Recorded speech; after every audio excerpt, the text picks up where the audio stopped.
Welcome to Wake Up with Rhinebeck Bank. Today, Michelle and I want to share some stories with the audience. Personal stories about tragedies that we've had in our life, and we also have a guest with us today from the Hospice Foundation to talk to us about some of the services that our family members had received. And I'm going to let Michelle tell her story first. Sure. Thank you, Mark. In 1981, my father was diagnosed with diabetes. It was hard for him to adjust to living with this disease. Over time, this disease started to affect different parts of his body. And in 1989, when I was 5 years old, I remember my father going to the hospital and coming home with only one leg. It was amputated due to gangrene, and it was very hard for my family and for him to adjust. But we made do, and he was on his way to a fast track of good health. 6 years later, unfortunately, he had another gangrene leg from a callus that didn't heal, and that was also amputated. And that was a little tougher to recover from. My father was a fun person. He was never in a bad mood, and even if he was in pain, always made light of every situation. He taught me to be happy no matter what life throws your way.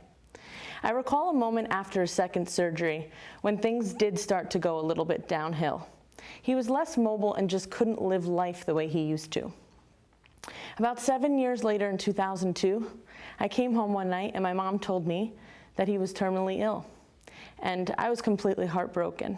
There were no words for how I felt, but I knew that hospice was the answer. A few days later, hospice came to our house and explained each and every detail on how the next few months would be for us. My father was dying, and it was important for us to educate ourselves on the process and to make sure that he was comfortable. On August 27, 2002, he passed away.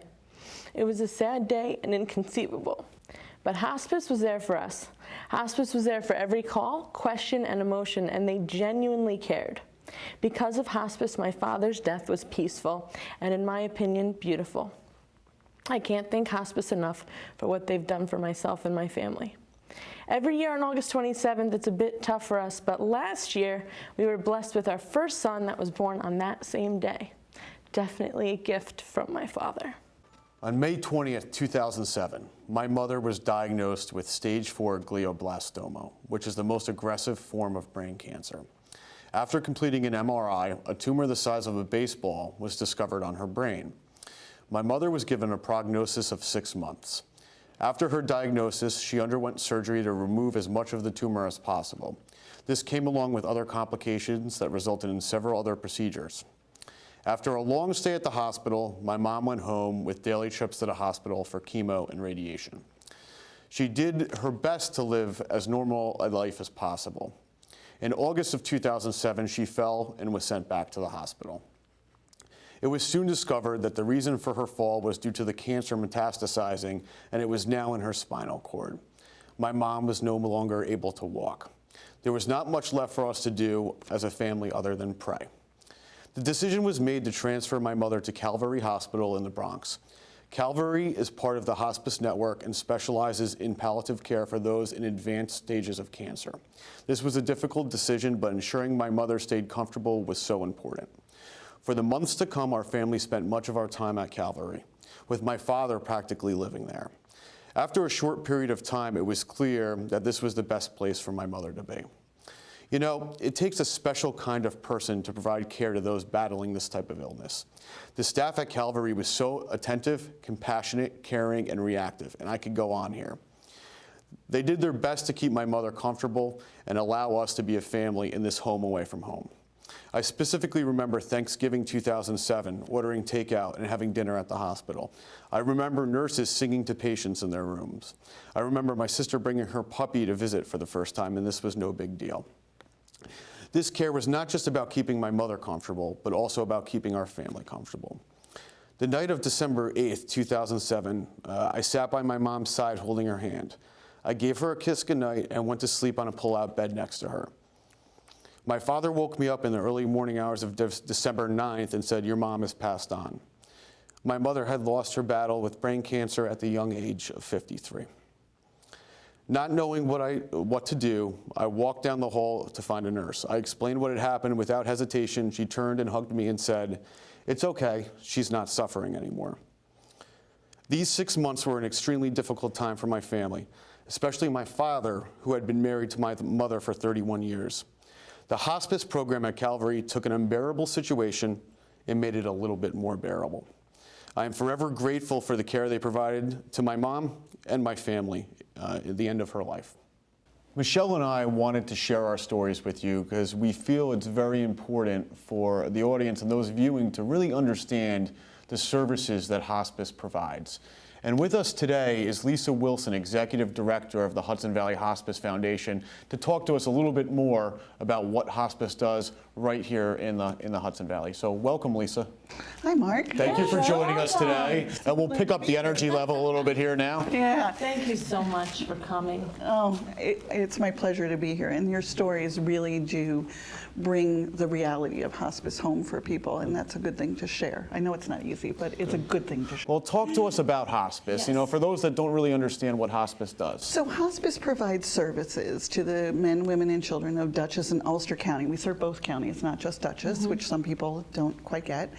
And we provide everything that you could possibly need for the patient and their loved ones. So a nurse, a social worker, chaplains if you decide that you need them, medical equipment, and all kinds of volunteers. We have over 130 volunteers who support our staff.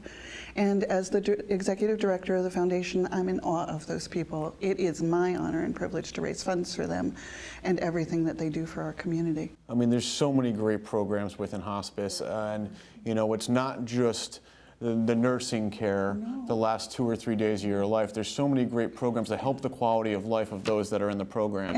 And they make it to you to fit your needs. Yeah, you know? it's called the plan of care, and it is every week the staff gets together and decides what that person needs, and they evaluate everybody each week in Dutchess, the Dutchess team and the Ulster team, to make sure that that person is getting everything they need as their care plan changes. So that could involve, we have a great music therapy program. We could get that person in there if they thought that that might help. Music therapy is not just about listening to music. It's about re-engaging somebody and providing some quality of life, which is what we're really about, is quality and dignity. So getting somebody who hasn't mumbled a word in weeks or days or however long it's been, all of a sudden they'll start singing along or humming along and interacting a little bit. And it's good for the family as well. It's something that I love about our program. We have a licensed music therapist and 2 interns that come in and out every 6 months. That's fantastic. So, And I remember one of the stories, I happen to be on the Hudson Valley Hospice Foundation board, and I remember we had a music therapist come into one of our board meetings, and she told us a story about someone that she was singing her favorite song to, and I think that patient started participating, and it makes a big difference. it's a very cool thing. One of the things we do for our board, Michelle, is we have Faces of Hospice. I bring in somebody from the staff for each board meeting so that they can learn a little bit more about what we really do. Interesting. Yeah. Fantastic. And what about the pet therapy program? My favorite. Don't tell music therapy. So we have on our volunteer staff, we have these great people who go through our volunteer program, and then they can go out and either work with the patients, or some of them actually work in the office. And then we have people who have pets, and they bring their dogs out to people. And it's amazing. My girlfriend just lost her dad on our program a couple of months ago, and we have pictures of Sadie, one of my favorite dogs, with her dad. And the comfort for this gentleman who is a dog lover his whole life was just amazing. The family still talks. I mean, dogs always put a smile on your face, though. Absolutely do. And Sadie is this beautiful black silky puppy, and we brought her to the Princess Tea Party in April because, you know, who can resist a dog? And she's adorable and she's very friendly, and the kids just loved her. So, you know, that's another thing that we do. And then we have the art therapy, which the people at Mill Street Loft were very, very good to us. They have their own program, and they taught our volunteers a little bit about art therapy, and they can actually go out and help our patients that way. Kind of express And themselves, it's a which is great another way. outlet. Yep, and it's a great way to partner with other not-for-profits, and it's also nice to have different options.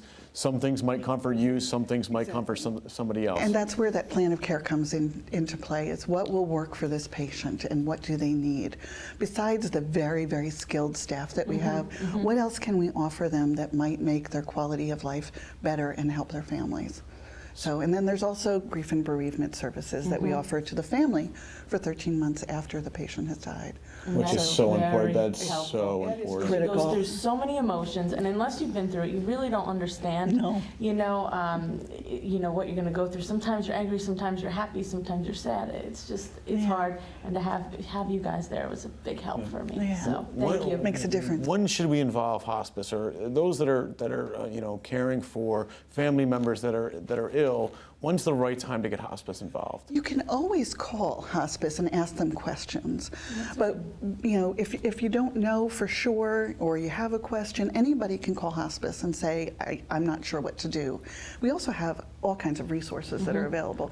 But generally, when a physician says that they don't believe that there's more than 6 months, that's when we really engage. And is that the term of care that you provide, 6 months or less? Or longer, and 6 months or longer. Okay. Everybody is different. We have people that live much longer because they're being cared for. It's care, comfort, and compassion. So all of those things are taken care of. And when you take the pain out and you take the worry out and take care of the person, it can really make a difference and actually extend the quality of somebody's life and the length of time that they have with their loved ones, which is what we all want. Yes, definitely. Is more time. When somebody's sick and they're going through procedures and medication, and really what they want to do, in a lot of cases, I'm sure, is spend time with their friends and family and have that quality of life. And that's the cool thing about hospice. Most hospice care is in-home. We do it everywhere, though. So you can be in home, you can be in a nursing home, you can be in an assisted living facility. It's wherever the patient calls home. You can also be in the hospital as well. But most of our patients are at home, and it allows their friends and family to be in a setting they're comfortable in, and the patient to be more comfortable. Definitely. Yeah. That's what I noticed too. Ours was in home, and it was so beautiful. I know it sounds strange, but it really was. No, it Everything doesn't. was calm, and it was right, and it was because of you. So thank you. So tell us. Let's dig a little deeper. Tell us about some events that you do. And how can we help you raise some funds to help care for these Well, this is my patients? favorite part because that's my honor to be able to, that's what I can do, and all of the people in the audience can do is by supporting us, coming to events and supporting us. So we start the whole year off with a tea party, a princess tea party. That was Very popular event. very popular, sold out this year. I was want to so go excited. next year. You're more than I wanna welcome. be We on the would love to invite list. have you. I'm there. And it's just so much fun. It was sold out. How do you say no to somebody who's this big and has a tiara in their head? That's a little difficult. And then we just go right off. We have a golf tournament. Next year is our 25th anniversary. Wow. I'm so excited. 25 years. Round of 25 years applause. of golf. Yes. So I'm really excited about it. And this was our best year ever. So that was really fun. We're running a Yankee game that we did to the Yankees. And that was fun. That was new this year. We decided to give that a try. It's a bus trip. You get on the bus, you go to the stadium. That's right up your alley, Mark. Mariano Rivera got a plaque. It was a great day. awesome. So much fun. And then we have a run, and we moved it to Highland this year. Mark was on the committee, and we decided to do it there. It had a food truck and a fun run. awesome. So much. It's right on the rail trail in Highland. So that was a really great event. And then our big event is coming up next week. Yeah? Yeah. So we're doing a Harvest Barn Dance right around the corner in Wappingers Falls. Awesome. Lisa's so creative with her events, I have to say. It's the coolest thing I've ever heard. Tell me about it. So we're going to have fun local food, a great band, so they'll be dancing, and it's just in this very cool antique barn built in the 1800s. It's been restored at the home of John and Kim Lawrence. They've generously given us the space. That's so awesome. So we're so excited. You have to come. Yes, we have to come. Put that on your calendar. I'll be there. Definitely. And then in November, we do Floral Magic, which when I started at hospice, I'm like, what is that? So what we do is through the generosity of local florists, they come and they build these incredible floral arrangements. They are just from small to door size. Oh my gosh. And I auction them off, and we have a buffet at the Grand View, and it's just raffles, and it's just wonderful fun. I had a blast. And then we put up trees in the malls. And this is the Trees of Life. I'm sure everybody's seen this before. If you've been For in the a mall holidays. during the holidays, you've Yes. seen a tree.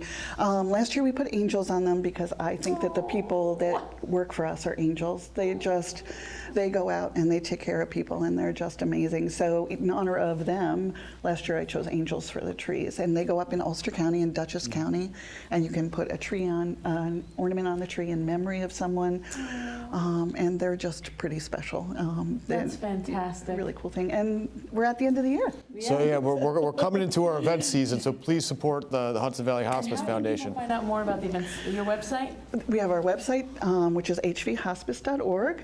We have a Facebook page, and we're on Instagram now. Instagram. Yes. Awesome. Yeah. I love that. That's fantastic. Yeah. Lisa, talk to us about how the community can get involved with hospice. The community can get involved in a number of ways. We run our volunteer training program, which I went through last February when I first started, and a year ago February actually. And you can become a volunteer. You can work in the office, or you can go out and see patients. We have couriers. We have all kinds of people that can do all kinds of things to help support the organization. You can come to our events. You can do, all kinds of things for us. And of course, we have corporate sponsors who I just think the world of. We have community partners everywhere, whether they're the nursing homes and hospitals that we work with and assisted living facilities, our corporate sponsors, our small business owners are incredibly generous in this area. I mean, and we have a lot. Backbone of this community. They are. Absolutely, and I am so proud and so lucky to have a number of them on our board. And we have just people out in the community that are willing to help us, in any way that we need. I said to somebody last year, we had snow at our event last year, go figure. Somebody said, "Oh, Lisa, I have heaters." Everybody's always willing to help, and that's the part that I love about this community. Great organization. Well, thanks. I love it. Michelle and I are going to put you on the spot now, though, too. And to the community, please consider getting yourself involved with hospice and the Hudson Yes. Valley Hospice Foundation. But you got to give us an experience with Rhinebeck Bank. Yeah. I love Rhinebeck Bank. So Mark is on my board, as Yes. we said earlier, and Liz is always very helpful whenever I call with some good. bizarre question, on a resolution or how do we do this. There's Liz on the other end of the phone. Everybody knows Liz. Everybody knows Liz. That's true. And I am very lucky to have Liz. Yes. So, and they support us financially, which as a corporate sponsor. So Absolutely. they give of their time and their talent, and also. Well, thank you very much for the Yes. kind words, and thank you so much for joining us today. And we really appreciate taking the time anytime. We are so thankful, and I'm so thankful to have met you. Yeah. What a wonderful organization and a great leader. Well, so thank you. it's a pleasure to be here. Thanks, Yes. guys. Thanks so much, Lisa. Thanks. Enjoy. Appreciate it again. Take care. Yes, you too.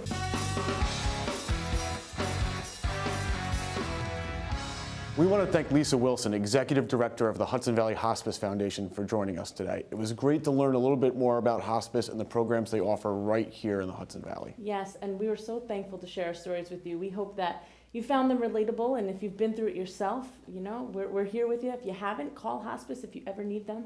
They're a fantastic organization. Absolutely. Yes, and check us out next Monday on wakeuprhinebeck.com, 8 a.m. We'll see you then. See you then. Bye. Wake up, wake up, wake up, wake up.